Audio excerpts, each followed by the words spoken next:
इसके अलावा यहाँ की यूनिवर्सिटीज का जो एक्सेप्टेंस रेशियो है वो बहुत अच्छा है, अप टू 95% है। आपको यहाँ पर एडमिशन इजीली मिल जाता है। इसके अलावा अगर मैं स्टूडेंट पॉइंट ऑफ व्यू से देखूँ तो आपको यहाँ पर आफ्टर स्टडीज जो है वो मतलब PSW भी मिलता है, और ड्यूरिंग स्टडीज आप यहाँ पर पार्ट टाइम जॉब भी कर सकते हैं, अच्छी अर्निंग कर सकते हैं। अच्छा, इसमें ये भी होता है कि अगर आप यूनिवर्सिटीज में अप्लाई करें तो यहाँ पे आपकी एप्लीकेशन फीस होती है, आप एप्लीकेशन फीस पे करेंगे देन ही आप यूनिवर्सिटी में अप्लाई कर सकते हैं। कि जी मैंने आपकी कंट्री के अंदर जो है ये यूनिवर्सिटी के अंदर एडमिशन विन किया है, तो मेरा मतलब अप्रूव किया जाए इस चीज को और मुझे इजाजत दी जाए, ये कह लें इजाजतनामा है। लेकिन यहाँ पर एक वो पॉइंट भी आता है जो स्टूडेंट्स कहते हैं कि हम ये फीस भी अफोर्ड नहीं कर सकते, तो हमारे लिए आप मतलब क्या सजेस्ट करते हैं? तो उनके लिए तो काफी सारे स्कॉलरशिप्स अपॉर्चुनिटीज अवेलेबल होती हैं। इसके अलावा यहाँ की कॉस्ट ऑफ लिविंग जो है वो बहुत ज्यादा मिनिमम है। आपका मिनिमम मतलब पैकेज के अंदर जो है वो इजीली यहाँ पर गुजारा हो जाता है। अब ये भी इंटरनेशनल स्टूडेंट्स को ऑफर की जाती है, ये फुली फंडेड स्कॉलरशिप्स है। आप इसमें मल्टीपल प्रोग्राम्स में जा सकते हैं। और मेजर एफिडेविट तो वो ये चीज होती है कि आपके ब्लड रिलेशंस जो है उसके ऊपर साइन करें कि जी वो बिल्कुल आपको इजाजत दे रहे हैं, आपको अलाउ कर रहे हैं कि आप रोमानिया से अपनी स्टडीज कर लें।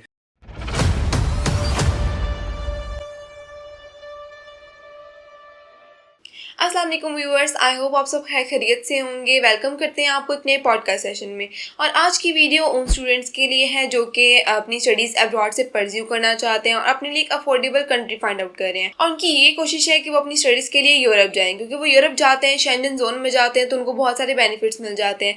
तो आज हम जिस कंट्री पर बात करने वाले हैं वो है रोमानिया। आज की इस वीडियो में हम कवर करेंगे रोमानिया के बारे में हर एक चीज़ को, कि आपको रोमानिया को क्यों चूज़ करना चाहिए, यहाँ पर अप्लाई करने का क्या एलिजिबिलिटी क्राइटेरिया, क्या क्या रिक्वायरमेंट्स हैं, अगर आप फ्री स्टडी करना चाहते हैं रोमानिया में तो कौन सी ऐसी स्कॉलरशिप्स है जिनको आप टारगेट कर सकते हैं। तो चलिए देखते हैं कि आपको रोमानिया को क्यों चूज करना चाहिए। तो जी सरतला, कैसे हैं आप? मैं ठीक ठाक, खैरियत से। आप खैरियत से? अल्हम्दुलिल्लाह मैं ठीक हूँ।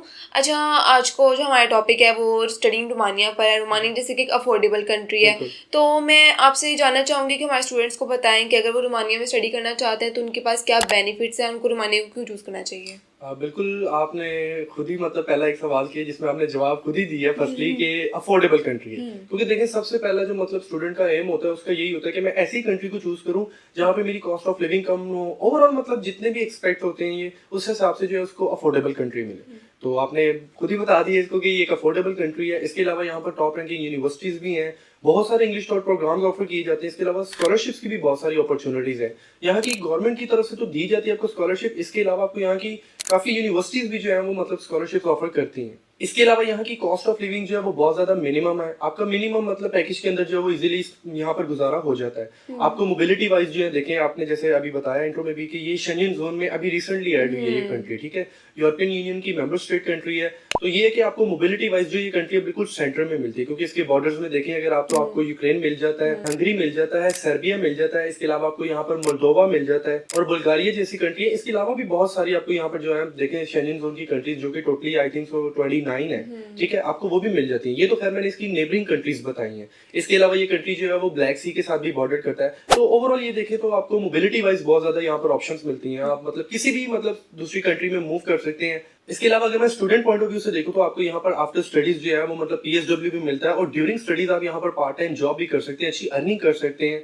ये स्टूडेंट्स का मेन कंसर्न होता है कि हम स्टडीज़ के दौरान पार्ट टाइम जॉब कर सकें और अपनी कॉस्ट ऑफ लिविंग को कवर कर सकें। अच्छा, तो मैं आपसे ये पूछना चाहूँगी कि यहाँ पे आप इतनी अर्निंग कर लेते हैं कि आप अपनी कॉस्ट ऑफ लिविंग को कवर कर सकें? बिल्कुल, आप यहाँ पर अच्छी अर्निंग कर सकते हैं, अपनी कॉस्ट ऑफ लिविंग को बहुत इजीली जो है वो खुद से मैनेज कर सकते हैं, कवर कर सकते हैं। तो देखिए अगर हमने कॉस्ट ऑफ लिविंग की बात शुरू की है तो फर्स्टली मैं अपने यहाँ पे व्यूअर्स को बताना चाहूंगा कि यहाँ की जो अपनी ऑफिशियल करेंसी है वो रोमानियन लू है, ठीक है।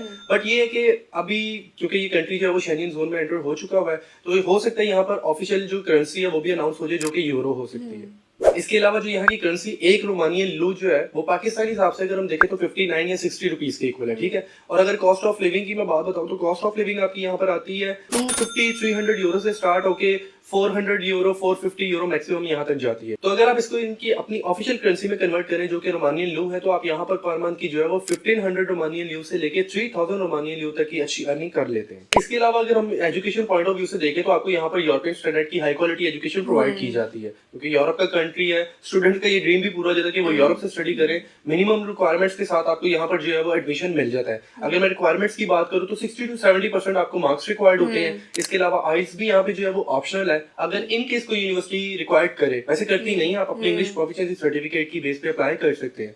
इसके अलावा यहाँ की यूनिवर्सिटीज का जो एक्सेप्टेंस रेशियो है वो बहुत अच्छा है, अप टू 95% है। आपको यहाँ पर एडमिशन इजीली मिल जाता है। तो खैर ये मिनिमम रिक्वायरमेंट्स होती है जिसके साथ स्टूडेंट्स जो है वो अप्लाई कर सकते हैं। तो मिस आप यहाँ पे हमें ये भी बताएं कि मतलब कौन कौन सी यहाँ पर जो है वो टॉप रैंकिंग यूनिवर्सिटीज हैं जिनको मतलब स्टूडेंट्स जो है वो टारगेट कर सकते हैं। सर रोमानिया में भी आपको बहुत सी यूनिवर्सिटीज मिल जाती हैं, जैसे आपको अदर यूरोपियन कंट्रीज में मिल रही होती हैं। उनमें सबसे पहले आ जाती है यूनिवर्सिटी ऑफ बुकारेस्ट, बाबिश बुलाई यूनिवर्सिटी, वेस्ट यूनिवर्सिटी ऑफ टिमेसोरा। इसके अलावा आपको टेक्निकल यूनिवर्सिटी ऑफ क्लज नपोका भी मिल जाती हैं, जो कि टॉप रैंकिंग यूनिवर्सिटीज हैं। इंटरनेशनल स्टूडेंट्स के लिए यहाँ पे ट्यूशन फीस बहुत ही मिनिमल सी है। आपकी जो ट्यूशन फीस है वो 1500 यूरोस पर ईयर से स्टार्ट हो रही होती है, जो कि एक अफोर्डेबल ट्यूशन फीस है। मतलब कि कुछ में तो ये होता है कि आपकी 15,000 यूरोस तक भी जा रही होती है, लेकिन यहाँ पर जो आपके है वो 1500 यूरो से स्टार्ट होकर आपकी 7,000 यूरोस तक रेंज करी होती है। मोस्टली जो मेडिकल के प्रोग्राम्स हैं वो आपके एक्सपेंसिव होते हैं, जिनकी फीस 7,000 यूरो से स्टार्ट हो रही होती है। अच्छा, इसमें ये भी होता है कि अगर आप यूनिवर्सिटीज में अप्लाई करें तो यहाँ पे आपकी एप्लीकेशन फीस होती है। आप एप्लीकेशन फीस पे करेंगे देन ही आप यूनिवर्सिटी में अप्लाई कर सकते हैं। तो कितनी मतलब जो एप्लीकेशन फीस होती है अप्लाई करने के लिए जो है वो रेंज करती है? सर वो टोटली आपकी यूनिवर्सिटी के ऊपर डिपेंड करा होता है। आपकी जो एप्लीकेशन फीस है वो 50 यूरो से स्टार्ट हो रही होती है, जो कि आपकी 250 यूरो तक रेंज कर सकती है। तो ये फीस भी आप पे करेंगे, उसके बाद ही आपकी यूनिवर्सिटी की एप्लीकेशन सबमिट होगी। लेकिन यहाँ पर एक वो पॉइंट भी आता है जो स्टूडेंट्स कहते हैं कि हम ये फीस भी अफोर्ड नहीं कर सकते, तो हमारे लिए आप मतलब क्या सजेस्ट करते हैं? तो उनके लिए तो काफ़ी सारे स्कॉलरशिप अपॉर्चुनिटीज अवेलेबल होती हैं। तो मैं आपसे ये जानना चाहूंगी क्या रोमानिया में उनके पास स्कॉलरशिप अपॉर्चुनिटीज अवेलेबल है, उनमें वो किस तरह से अप्लाई कर सकते हैं? बिल्कुल ऐसे ही है, जैसे कि मैंने आपको पहले बताया था कि यहाँ पर स्कॉलरशिप अपॉर्चुनिटीज बहुत है। यहाँ की स्पेसिफिक यूनिवर्सिटी की तरफ से भी जो है वो इंटरनेशनल स्टूडेंट्स को, खासकर पाकिस्तानी स्टूडेंट्स को जो है वो ऑफर की जाती है। तो फर्स्टली अगर हम किसी भी कंट्री की स्कॉलरशिप की बात करें तो देखिए वहाँ की सबसे पहले आती है उनकी अपनी गवर्नमेंट की स्कॉलरशिप। यहाँ पे भी जो है वो रोमानियन गवर्नमेंट की तरफ से जो है वो फुली फंडेड स्कॉलरशिप्स ऑफर की जाती हैं for bachelors, masters and for PhD. अगर हम देखें आप यहाँ पर एरास्मस मुंदस ज्वाइंट मास्टर प्रोग्राम्स के थ्रू भी जा सकते हैं, अपनी स्टडीज को कर सकते हैं। सर मैं इसमें आपसे एक सवाल है कि जो आपने बताई है रोमानियन गवर्नमेंट स्कॉलरशिप, क्या मतलब इसमें मैंने जो रिसर्च किया था ना उसमें ये था कि आप रोमानियन लैंग्वेज में ही अपने कोर्स को स्टडी कर सकते हैं? बिल्कुल ऐसे ही है, बट असल में ये इस सेंस में होता है कि आपको पता है हर कंट्री में बैचलर्स के लिए जो होता है ना वो लिमिटेशंस होती हैं थोड़ी सी। तो आप किसी भी कंट्री में अप्लाई करें, वो नॉन इंग्लिश स्पीकिंग कंट्री, उनकी अपनी ऑफिशियल करेंसी है, ऑफिशियल अपनी लैंग्वेज है, तो वो बैचलर्स के लिए जरा थोड़ी सी लिमिटेशन रहती है। बट मास्टर्स और पीएचडी के लिए आपको वैरायटी ऑफ इंग्लिश प्रोग्राम्स मिल जाते हैं। बैचलर्स में भी मिल जाती है, ऐसा नहीं है कि स्कॉलरशिप नहीं मिलती, मिल जाती है इजीली। बट ये होता है कि मतलब कोर्सेज की लिमिटेशन आती है, थोड़े कम कोर्सेज होते हैं as compare to masters and PhD. इसके अलावा आपको यहाँ पर यूनिवर्सिटी की तरफ से ऑफर की जाती है scholarships, like the polytechnic university of Bucharest है, उसकी तरफ से स्कॉलरशिप ऑफर की जाती है। अच्छा, इस यूनिवर्सिटी की ये जो स्कॉलरशिप है ना, ये यहाँ से आपको HECP प्रोवाइड कर रहा है। ये स्पेसिफिकली ऑफर की जाती है इंजीनियरिंग और इंफॉर्मेशन टेक्नोलॉजी से रिलेटेड फील्ड्स के लिए,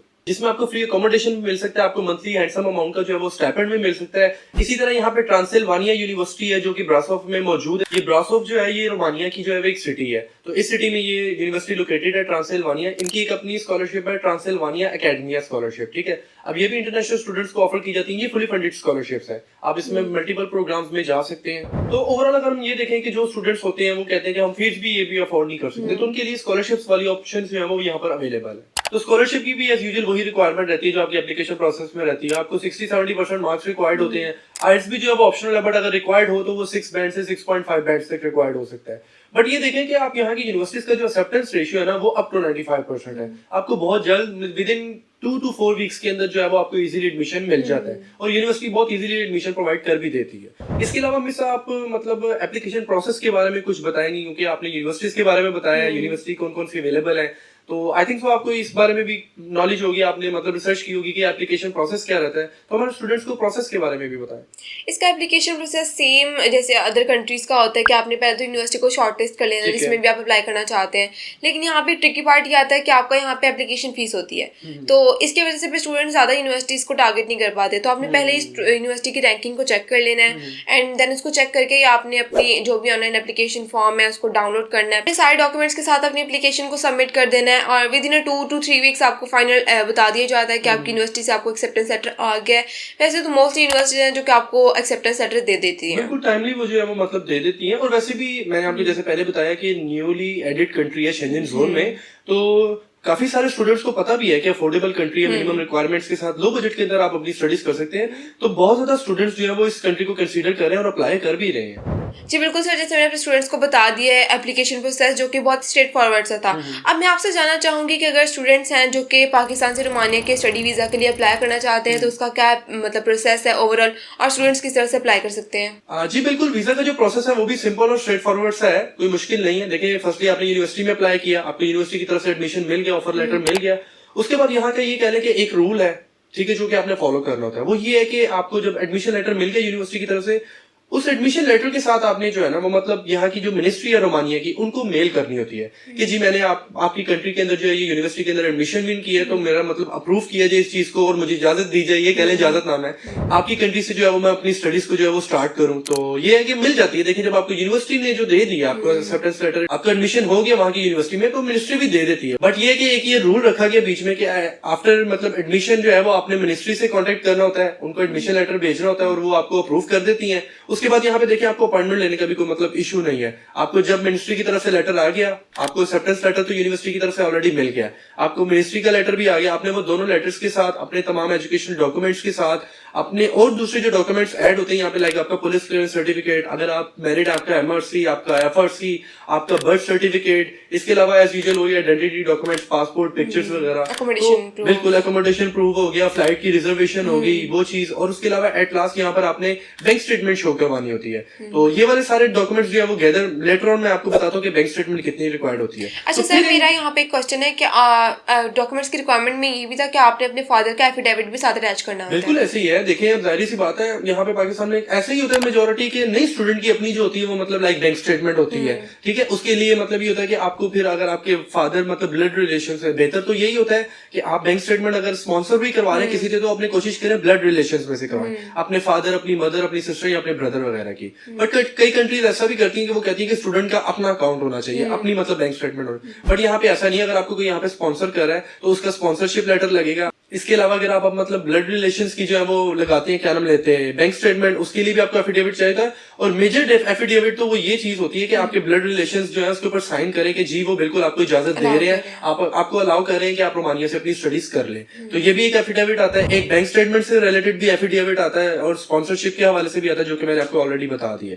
तो इन तमाम डॉक्यूमेंट्स के साथ जो है ना वो आपने जाके सिंपली अप्लाई कर देना होता है। कोई मतलब अपॉइंटमेंट वगैरह नहीं लेनी। कुछ वीजा फीस होती है यहाँ पे जो कि 45 यूरो से लेकर आई थिंक 50 यूरो है। अब आप खुद देखें कि वीजा फीस कितनी है, 45 यूरो और 50 यूरो, ये कितने बन जाएंगे पाकिस्तानी हिसाब से अगर आप देखें तो। वीजा फीस भी देख लें आप, मिनिमम सी है। तो मिनिमम वीजा फीस जो है वो आपने सबमिट करनी होती है। तो सिंपली आपने मतलब एम्बेसी जाना होता है, पाकिस्तान में इस्लामाबाद में मौजूद है यहाँ की एम्बेसी, अपने डॉक्यूमेंट सबमिट करवा दें। और वीजा रेशियो इस कंट्री का बहुत अच्छा है, अप टू 95% वीजा रेशियो है, क्योंकि न्यूली एडेड कंट्री है। इनका एक एम है, इनकी भी एक मोटिवेशन है कि ये इंटरनेशनल स्टूडेंट्स को बुला रहे हैं वहां पर स्टडीज बेस पे भी बुला रहे हैं। वर्क परमिट की बहुत सारी अपॉर्चुनिटीज आपको मिल रही है यहाँ पर, क्योंकि जॉब अपॉर्चुनिटीज बहुत ज्यादा है। न्यूली एडेड कंट्री है शेंजन जोन में, तो काफी ज्यादा लोगों का वर्क से रिलेटेड, स्टडी से रिलेटेड जो है वो इस कंट्री की तरफ ध्यान है। बहुत सारी दुनिया जो है वो कंसीडर कर रही है इस कंट्री को। तो मैं अपने देखने वाले स्टूडेंट्स को भी ये रिकमेंड करूंगा कि वो जरूर इस कंट्री को जो है वो कंसीडर करें, अगर वो मिनिमम रिक्वायरमेंट और लो बजट के साथ अपनी स्टडीज जो है वो यूरोप से करना चाहते हैं। अच्छा, अगर आप वीजा के लिए अप्लाई करते हैं तो क्या एम्बेसी की तरफ से आपका इंटरव्यू कंडक्ट होता है? बिल्कुल मैम, मोस्टली केसेस में जो है वो आपका इंटरव्यू भी कंडक्ट हो सकता है। इनकेस ऐसा होता है कि स्टूडेंट की तरफ से कोई डॉक्यूमेंट मिसिंग होती है, वो फिर आपको मेल भी करते हैं कि आपने जो अपनी कॉन्टेक्ट डिटेल्स दी होती है उस पर आपसे कॉन्टेक्ट करते हैं कि जी आपने ये डॉक्यूमेंट जो है वो कम प्रोवाइड किए हैं, या इस डॉक्यूमेंट में उनको कोई मतलब मिसिंग नजर आ रहा है, कोई मिस्टेक नजर आ रही है, तो वो तभी आपसे कॉन्टेक्ट करते हैं। फिर उसी बेस पे जो है वो हो सकता है आपका इंटरव्यू भी ले ले। मोस्टली मतलब होता तो नहीं है, बट इनकेस इस तरह की सिचुएशन बन जाए तो आपका इंटरव्यू भी कंडक्ट कर सकते हैं। अच्छा, और जो वीजा प्रोसेसिंग टाइम है वो कितना है? वीजा प्रोसेसिंग टाइम भी देख लें आप, बहुत कम है। जिस तरह यूनिवर्सिटीज का आपका है कि देख लें विद इन 2 to 4 वीक्स के अंदर आपको एडमिशन मिल जाता है यूनिवर्सिटीज में। तो इसी तरह आपको जो वीजा प्रोसेसिंग टाइम ड्यूरेशन भी मिलती है वो भी बहुत मिनिमम है। विद इन कह लें कि 1 to 2 मैक्सिमम 3 वीक्स कर लें, ये कह लें कि विद इन 1 मंथ, तो कोई ज्यादा टाइम ड्यूरेशन नहीं है। देखें, आपको विद इन अ मंथ जो है वो वीजा इजीली मिल जाता है। अच्छा सर, आपने अभी मेंशन किया था कि मैं बैंक स्टेटमेंट आपको बाद में बताता हूँ, तो आपने बैंक स्टेटमेंट मिस कर दिया, तो काइंडली स्टूडेंट्स को बता दें। जी बिल्कुल मैं बताता हूँ। बिल्कुल, अगर मैं बैंक स्टेटमेंट की रिक्वायरमेंट की बात करूँ तो बैंक स्टेटमेंट आपको यहाँ पर रिक्वायर्ड होती है 6000 यूरो से लेके 8000 यूरो, 7000, 8000 यूरो तक की, ठीक है। बट ये है कि हम रिकमेंड यही करेंगे कि आप जितनी ज्यादा हो सके अपनी बैंक स्टेटमेंट जो है ना वो ज्यादा बनाए, 9000 यूरो, 10000 यूरो तक की बनाए। क्यों? क्योंकि देखिए एम्बेसडर ज्यादातर जो है ना वो कंसीडर और बहुत ज्यादा जो कंसंट्रेशन कर रहा था वो आपकी बैंक स्टेटमेंट पे कर रहा है, आपके सोर्स ऑफ फंड्स पे कर रहा होता है। ऑब्वियसली सी बात है, आप उनकी कंट्री जा रहे हैं, उन्होंने ये भी तो देखना ना आप वहां जाके किस तरह सर्वाइव करेंगे, क्या आपकी स्टडीज जो है वो मतलब पीछे से जो है वो मतलब उसको होल्ड किया जा रहा है, इतना आपके पास सोर्सेज हैं। तो इस चीज के लिहाज से जो है ना हम रिकमेंड यही करते हैं कि 9 से लेके 10,000 यूरो तक की जो है ना वो बैंक स्टेटमेंट वो ही आप जो अपनी आपकी जो भी ट्यूशन फीस है वो भी उसमें इंक्लूड करें, तो वो भी आप फिर आपका ना एक्सेप्टेंस रेशियो, आपके जो चांसेस हैं वो वीजा के और ज्यादा बढ़ जाते हैं। बिल्कुल ऐसे ही है। तो ये नहीं है कि मतलब आपने बैंक स्टेटमेंट शो करवा दी है तो आप खर्च नहीं कर सकते, आप उस बैंक स्टेटमेंट को यूज भी कर सकते हैं, ट्रांजेक्शन वगैरह करते रहे, आप अपनी यूज करते रहे, बट ये एक रिक्वायरमेंट है 6,000 से लेकर 7,000 8,000 यूरो तक की, आप 10,000 9,000 यूरो तक की जो है वो बैंक स्टेटमेंट शो करवाएं ताकि आपकी वीजा विन करने के चांसेस जो है वो बढ़ सके। तो आई होप अपने हर क्वेश्चन को कवर किया होगा अपनी आज की इस वीडियो में, और स्टिल अगर मैं कहूंगी कि हमसे कोई चीज मिस हो गई हो तो जरूर कमेंट बॉक्स में हमसे पूछें, हम जरूर उसका जवाब देंगे। और अगर आप चाहते हैं कि हम इस तरह का और कंटेंट बनाते रहें तो हमारे चैनल को जरूर सब्सक्राइब कर लें, या अगर कोई भी नई अपडेट हमारे चैनल पे आती है तो वो आपको मिलती रहे। तो मिलते हैं इस तरह की नेक्स्ट वीडियो में, तब तक हमें दें इजाजत, अपना ख्याल रखिएगा, शुक्रिया, अल्लाह हाफिज।